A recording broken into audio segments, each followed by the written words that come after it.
증시대담 시간입니다. 오늘은 중소형주에 대한 투자 전략을 좀 챙겨보겠습니다. 통상 1월 효과의 주인공은 또 중소형주라고 다들 알고 계신데요. 정말 이번 2024년은 중소형주가 1월부터 힘을 내줄지 이분 모시고 자세히 다뤄보도록 하겠습니다. 나승두 SK증권 연구위원 나와 있습니다. 안녕하세요. 네, 안녕하십니까. 네.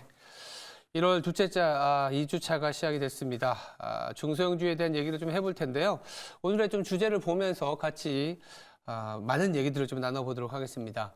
2024년은 중소형주를 보라. 코스닥 IPO 시장. 코스닥은 뭐 대표적으로 중소형주에 대한 지수를 얘기를 하는 거고, 더불어서 IPO까지 한번 챙겨보도록 하겠습니다.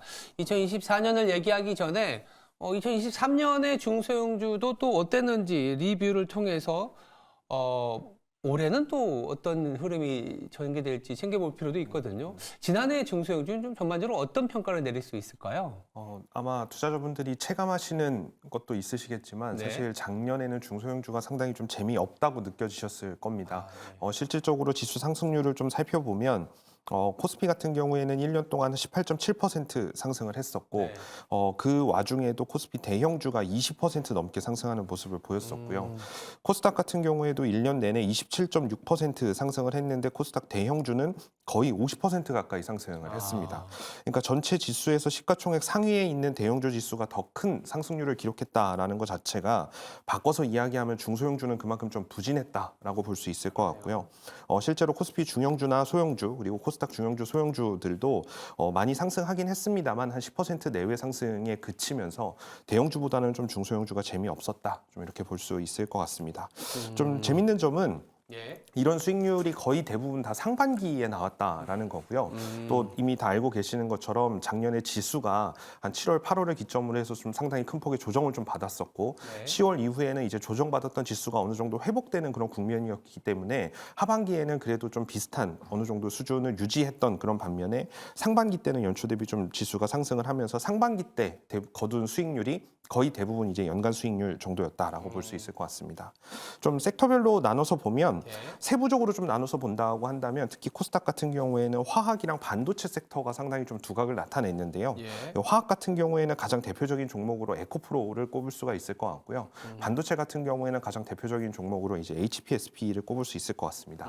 그만큼 작년에 이 2차 전지와 HBM이라는 어떤 그런 반도체 섹터가 2023년을 좀 주도한 섹터였다라고 좀 언급을 드릴 수 있을 것 같고요. 이 기업들 거의 대부분 다 뭐 미드 라지캡 이상의 종목들이기 때문에 상대적으로 중소형주들은 좀 소외감을 느꼈던 것이 사실이다라고 좀 정리할 수 있을 것 같습니다. 우리가 보통 코스닥을 이제 중소형주라고 생각을 해서 작년에 25%는 올랐잖아 하겠지만 코스닥에서도 대형주는 그러니까 대형주만 갔던 네. 그러니까 우리가 시가총액 기준으로 봤을 때는 다 이제 코스닥에서도 대형주 그 대형주가 또 이제 다들 또 이제 코스피로 온다고 하지 않습니까?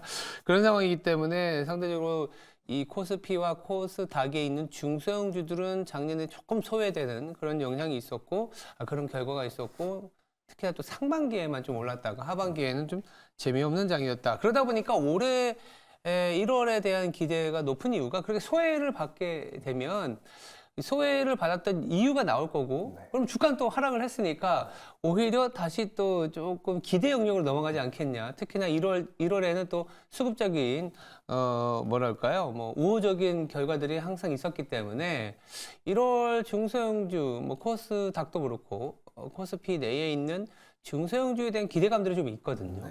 어떻게 보세요, 1월? 1월 효과를 조금은 조심스럽게 생각을 하는 이유가 조심스럽게. 반대로 좀 얘기를 하자면 보통 12월 한 중하순 정도 되면 중소형주들이 또 약세를 띨 거라고 다들 생각을 하시는데 네. 그 중심에는 이제 대주주 양도세가 좀 자리를 하고 있고요. 그렇죠. 한 종목당 이제 개인이 10억 이상의 이제 그 지분을 가지고 있을 경우에는 이제 양도했을 때 세금이 발생을 하기 때문에 10억 미만으로 보유 주식을 좀 감소시키려고 하는 그런 움직임들이 나타나다 보니까 중소형주들은 좀 매도세가 나타났던 것들이 일반적이었는데 있는데 작년에는 알고 계시는 것처럼 이제 그 대주주 양도세 기준이 50억으로 좀 확대가 됐죠. 맞아요. 그래서 작년에 50억까지 이제 가지고 계신 분들은 올해 그 주식을 양도한다고 하더라도 세금이 발생하지 않습니다. 그러니까 네. 그 말인즉슨 작년에 팔 이유가 전혀 없었던 거죠. 근데 또 이걸 반대로 이야기하면 비중을 줄였던 종목에 대해서 1월 달에 다시 이제 매수를 통해서 지분을 확보하는 그런 행태들이 나타나면서 거의 대부분 뭐 1월 효과가 이제 중소형주에서는 이런 수급적인 동향으로 인해서 좀 발생을 하기 마련인데 또는 이제 윈도우 드레싱 효과라고 해가지고 그동안 이제 포트폴리오 상에서 이제 수익률이 좀 저조했던 종목들은 일시적으로 제외해뒀다가 1월 달에 다시 이제 포트폴리오에 담는 어떤 그런 행태로 인해서 수급적인 긍정적인 동향이 나타나는 것이 이제 보통 1월 달의 이야기였는데 네. 올해 1월 달에는 상대적으로 이런 수급적인 부분이 좀 약화될 가능성이 크기 때문에 중소형주 1월 효과가 얼마나 나타날지는 조금 더 지켜봐야 될 것 같습니다. 뭐 단 올해 지금 연초 한 주가 지났습니다만 한 주 지난 상황에서 보면 이제 코스피보다는 상대적으로 코스닥이 좀 안정적인 흐름을 보이다 보니까 예. 코스닥에 대한 기대감이 높아지고 있는 것으로 좀 이렇게 생각을 해볼 수는 있습니다만 아직까지는 이제 전반적인 시장의 어떤 전망이 엇갈리고 있는 그런 상황이어서 중소형주의 방향을 이렇다 저렇다라고 언급하기에는 약간 좀 시기상조라고 생각을 하고 있고요.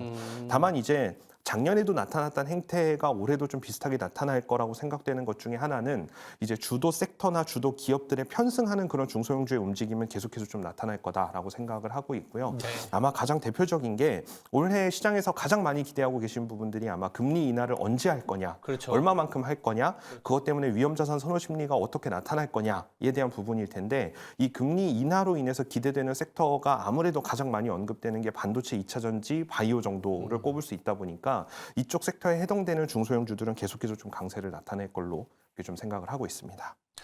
자, 반도체 2차 전지 바이오는 사실 이제 모두가 다 얘기하고 있는 상황이고, 뭐, 가져면 좋겠지만, 기대가 높다 보면, 그러니까 주가의 어떤 그 퍼포먼스가 좀 떨어질 수도 있어요. 네.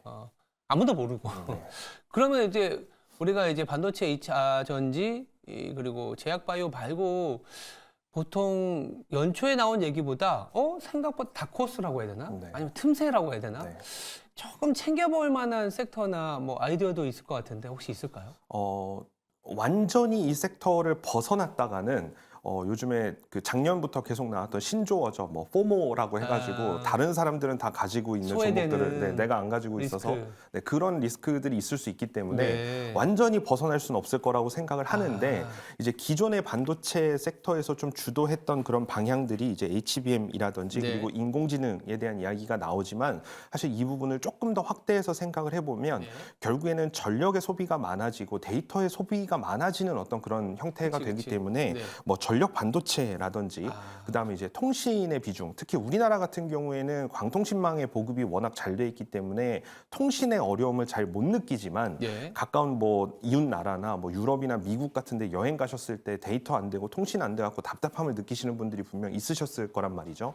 근데 이제 이런 인공지능의 저변이 확대되고 데이터의 처리나 양이나 속도가 중요하게 되면 뭐 전력뿐만 아니라 그런 통신 인프라에 대한 중요성도 올해는 좀 부각이 되지 않을까라고 생각을 하고 있고요. 예. 그리고 이제 인공지능이라는 것이 뭐 지금 시장에서 뭐 딱 지난 주까지만 하더라도 뭐 챗 GPT가 GPT 스토어라는 걸 내놓으면서 많은 사람들이 소비자들이 다양한 형태로 인공지능을 접할 수 있는 어떤 그런 배경들이 만들어지고 있는데 실제로 이런 인공지능이 적용이 돼가지고 우리가 체감할 수 있는 어떤 그런 분야들 가장 대표적으로는 뭐 자율주행이라든지 또는 뭐 지능형 로봇이라든지 그러니까 단순히 반도체 하나를 꼽는 게 아니라 거기에서 이제 파생되는 어떤 그런 분야들이 상대적으로 조금 더 부각을 받지 않을까라고 생각을 하고 있고요. 예. 2차 전지는 다들 많이 기대하시는 부분들이 있겠지만 지금 현재까지 2차 전지를 이야기하는 부분은 전기차의 수요가 좀 둔화되다 보니 배터리의 수요가 많이 줄어들었고 뭐 리튬 가격도 빠졌고 그렇죠. 이런 부정적인 이야기들이 많이 있지만 맞아요. 사실 전기차의 수요가 줄어드는 거는 그만큼 전기차를 충전하는 데 필요한 전기 인프라가 얼마나 안정적으로 잘 갖춰지느냐가 굉장히 중요할 거라고 생각을 하고요. 네. 그 전기 전력 인프라에 대한 부분들 그리고 상대적으로 배터리의 가격이 떨어져 있는 상황이기 때문에 ESS 같은 에너지 저장 장치는 상대적으로 더 오히려 부각될 가능성이 있다고 생각을 합니다. 쌀 때 사서 많이 도입을 해놓자. 라는 이런 생각들을 좀 할 거라고 생각을 그렇죠. 하고 미국 주요 기업들을 중심으로 해서는 올해 ESS 시장 전망이 상당히 좀 오히려 더 공격적으로 상향 조정되고 있는 그런 상황이기 때문에 ESS 좀 관심 있게 보려고 하고 있습니다. 그렇죠. 시장의 그 큰 물줄기는 그래도 반도체와 2차 전지에서 나올 수 있고 뭐 제약바이오까지 네. 그 안에서 조금 더 부각이 될 수 있는 아까 뭐 대표적으로 2차 전지에서는 ESS 에너지 저장 장치는 뭐 더 쌀 때 해놓으면 좋으니까 아이디어가 괜찮습니다. 중소형주에 대한 얘기 좀 해봤고 중소형주 얘기를 할 때 이제 또 빠지지 않고 바로 나오는 게 좀 IPO 시장이거든요. 작년에 생각보다 IPO 기업들 물론 뭐 머트 이런 게 들어가야 네. 상당한 이제 어떤 인기를 얻었지만 올해도 사실 IPO가 좀 있어요. 그리고 IPO 시장이 조금은 금리가 좀 이제 멈춰줄 수 있고 어쩌면 내릴 수 있으니까 좋아질 수 있다 이런 얘기들도 하는데 어떻게 봐서 1월부터 IPO 시장을 좀 챙겨봐야 될 필요가 있는지 네. 좀 점검을 좀 필요할 것 같습니다. 아무래도 IPO 시장에 대해서 관심을 가지시는 가장 직접적인 요인은 11월, 12월 접어들면서 상장한 기업들이 드디어 따따상이라는 걸 네, 기록한 그러니까 그런 기업들이 수익이 등장하면서 나오니까, 네. 네, 드디어 이제 IPO에 대한 관심들을 조금 더 가지고 계신 상황인데 네. 문제는 이제 IPO도 증시의 영향을 안 받을래야 안 받을 수 없기 때문에 이 증시 분위기가 어떻게 조성이 되느냐가 굉장히 중요해질 것으로 이렇게 예상이 되고요. 이 금리 인하 시점에 따라서 지금 이제 새해 개장 이후에 우리나라도 그렇고 미국도 그렇고 계속 좀 일희일비하는 경향이 있거든요. 금리 인하를 이때 한다, 빨리 한다, 늦게 한다, 늦어졌다 뭐 이런 것들 때문에 시장 분위기가 약간 일희일비하다 보니까 이런 부분들이 이제 IPO 시장에도 조금 영향을 미칠 것으로 아마 눈치 싸움이 조금 더 있을 것으로 이렇게 예상이 되고요. 예. 그리고 두 번째는 기업 자금 조달 시장이 여전히 녹록치 않은 거는 사실입니다. 지금 이미 금리가 인하될 거라는 그런 기대감은 있습니다만 여전히 금리 수준은 높은 수준으로 유지가 되고 있고요. 네.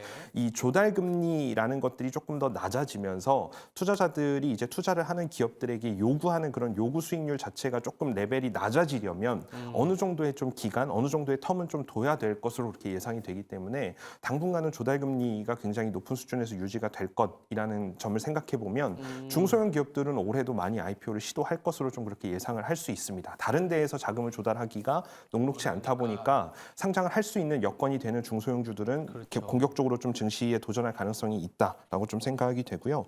그리고 이제 IPO 시장 분위기, 그러니까 아까 서두에 말씀드렸던 것처럼 따따상을 기록한 그런 기업이 등장을 하면서 지금 IPO 공모주에 투자를 하면 이렇게 수익률을 거둘 수 있겠네라는 어떤 그런 인식들이 좀 커지고 있는 상황인데 그래서 아마 1월 달에 상장하는 기업들이 어떤 형태를 보이느냐, 뭐 수혜 측이나 공모회 측 통해서 어떻게 시장에 관심을 받느냐가 굉장히 중요할 거라고 좀 예상이 되고 네. 그 중에서는 지금 이제 코스피에 상장하는 APR이라는 기업이 좀 많이 관심을 받고 있는 상황이다라고 말씀드릴 수 있을 것 같습니다. 말미에 말씀도 주셨지만 1월에 상장되는 이제 IPO 기업들이 올해의 상장이었던 뭐 가늠자가 될 수도 있고 네. 뭐 증시에 영향을 많이 받을 수밖에 없긴 하겠지만 1월에 첫 주자가 있고 네. 굉장히 큰 기업들이 제가 수요 예측에 나서는 걸로 알고 있거든요. 어떤 기업에 그러면 좀 주목을 해야 될까요? 일단 가장 먼저 올해 처음 수혜측을 하고 있는 기업 같은 경우는 이제 포스뱅크라는 기업이 있고요. 포스뱅크. 이 포스뱅크라는 기업은 이름에서도 나타나지만 이런 포스 단말기나 키오스크 같은 것들을 납품하는 기업이기 때문에 이 기업들은 앞으로의 이제 리테일 시장에 대한 전망을 좀 할 수 있을 것 같습니다. 그러니까 포스 단말기가 어느 정도 보급이 되는지 그리고 키오스크의 확산이 어느 정도 되는지는 일반적인 리테일 시장에서의 어떤 그런 노동력 공급이라든지 소비자들의 행태 같은 것들을 파악할 수 있고 그리고 그들의 데이터를 수집해서 활용할 수 있다라는 점에서 이 부분이 좀 관심 있게 좀 지켜볼 만한 그런 포인트라고 볼 수 있을 것 같고요. 네. 그래도 이제 조금 더 그 대여급 기업이라고 불릴 수 있는 기업을 꼽아보자면 이제 현대 힘스라는 기업이 힘스. 이제 오늘부터 이제 일주일간 수요 예측을 하게 되는데 네. 작년에 우리나라 조선 업체들이 수주가 굉장히 좋았죠. 그렇죠. 그래서 그 조선 기자재를 이제 생산해서 납품하는 그런 기업들도 이런 낙수 효과가 있을 것이다라는 그런 뭐 예상들이 좀 있는데 이런 조선 기자재 를 담당을 하고 있고 이름에서도 알고 있는 것처럼 이런 현대 계열의 조선소에 납품을 하고 있는 그런 기업이다 보니까 이 기업들이 실적이 얼마나 좋아지느냐가 그렇죠. 이제 수주를 정말 받은 것이 매출로 인식이 되느냐 안 되느냐를 이제 살펴보는 그런 바로미터 역할을 좀 할 거라는 측면에서 이 현대 힘스라는 종목들을 관심 있게 봐야 될 것 같고요. 그리고 이제 가장 중요하게 보는 거는 아까 말씀드렸던 APR이라는 기업입니다. 예. 이 APR이라는 기업 같은 경우에는 2020년도에 한 차례 상장을 시도를 했었지만 철회를 했었거든요. 네. 그러니까 2020년도는 기억하시는 것처럼 코로나의 여파도 있었습니다만 다행히 이 기업은 코로나를 조금 더 오히려 긍정적인 시장 확대의 기회로 삼아서 네. 21년도, 22년도 매출이 꾸준하게 좀 증가한 기업입니다. 이 기업이 하고 있는 판매하고 있는 제품은 집에서도 활용할 수 있는 그 피부 미용 기기들이거든요. 아무래도 코로나가 확산이 되면 피부과나 사람들이 많이 몰리는 장소를 찾기보다는 집에서 관리하고자 하는 니즈가 커지기 때문에 그 미용 기기들의 수요가 좀 늘어나면서 2020년도에 한 2,200억 수준이었던 매출이 이제 작년에는 거의 4천억 정도에 근접을 했고요. 그러니까 2022년도에 4천억 정도 그 매출에 근접을 했고 네. 이제 2023년도에는 작년 수준을 또 넘어서는 매출을 기록할 거다 이렇게 기대가 되고 있는데 코스피에 상장하는 조단위 기업이라는 것에 어떤 의미도 있습니다만 예. 이 기업을 좀 자세히 봐야 되는 이유가 뭐냐면 일반적으로 IPO를 하는 기업들이 거의 대부분 주식을 신주를 발행하는 형태로 맞아요. IPO 상장하는 경우가 많았는데 이 기업은 구주 매출이 상당히 좀 많이 포함이 되어 있습니다. 그러니까 그동안에는 구주 매출이 포함되어 있으면 기존에 있는 주주들이 엑시트하고 나가려고 한다라는 인식 때문에 구주 매출보다는 신주를 거의 대부분 하려고 하는 그런 경향이 있었는데 이 기업은 당당하게 이제 구주 매출이 좀 포함이 되어 있는 상황이고 그러다 보니까 상장 이후에 유통 물량이 거의 대부분 어떻게 하면 보호회수를 걸어서 이제 락업을 가져가려고 하는 경향이 큰데 맞아요. 이 기업은 상장 이후에 기존 주주들의 유통 물량도 다른 기업들보다는 좀 상대적으로 많은 편입니다. 그래서 이런 부분들이 시장에서 잘 소화가 되고 앞으로 실적 성장성과 이익률에 대해서 오히려 긍정적인 해석을 해서 상장 이후에 주가 흐름이 좀 괜찮게 나타난다라고 한다면 IPO 시장에 대한 어떤 그런 투자 강도가 생각보다 강하구나라고 생각을 할 수 있을 것 같고요. 뭐 그거 외에 아니나 다를까 상장 직후에 이제 나오는 그런 유통 물량들 때문에 주가가 좀 부진하거나 상대적으로 좀 저조한 모습을 보일 경우에는 올해 IPO는 어쨌든 작년과 비슷하게 가급적이면 유통 물량을 줄이고 신주 매출 비중을 좀 늘리는 그런 형태로 갈 수밖에 없구나라는 어떤 그런 가늠자 역할을 해줄 것이라는 그런 생각에 이 APR은 좀 관심 있게 보셔야 될 것 같습니다. 일단 뭐 APR이 이제 상장이 되면서 물량이라든지 물론 이제 상장되는 기업의 밸류에이션이나 그 둘러싼 시장 환경 그리고 그 업종에 대한 모멘텀 이런 것까지 다 이제 좀 반영이 되는 거잖아요. 네. 그런 걸 보면서 올해 시장 어떻게 IPO를 통해서 접근할지에 대한 아이디어 가늠자가 될 수 있다.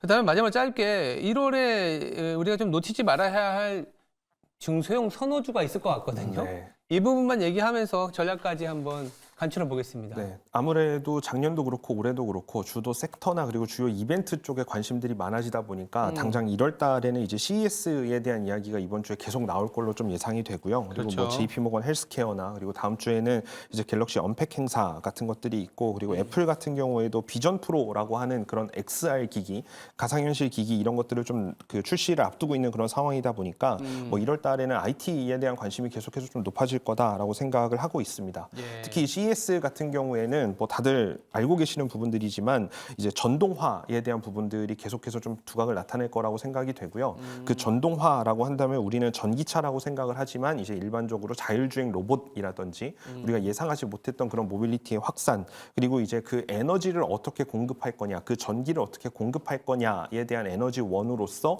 그동안 시장에서는 좀 소외받았던 수소 에너지원까지도 CES에서는 많이 좀 부각이 될 거다 이렇게 좀 생각을 하고 있고요. 그리고 하나만 더 꼽아 보자면 네. 이제 아까 중간에도 잠깐 말씀드렸지만 이제 챗 GPT를 개발했던 오픈 AI가 이 GPT를 활용한 소비자들이 다양하게 활용할 수 있는 그런 스토어 형태를 출시한다고 하다 보니까 이런 생성형 인공지능이 연결돼서 접목되어서 어떤 형태로 나타날 것인가에 대한 부분들이 좀 부각이 계속 될 것 같은데 이미 지난주에 조금 시그널이 있었습니다만 우리나라 소프트웨어 업체들 중에 이제 인공지능을 활용한 소프트웨어 업체들 계속해서 좀 관심을 가지실 필요가 있다라고 보고 있습니다. 네, 알겠습니다. 중소형주 전반에 대한 얘기들, IPO에 대한 아이디어까지 뭐 다 챙겨봤습니다. 지금까지 나승두 SK증권 연구위원이었습니다. 감사합니다. 네, 감사합니다.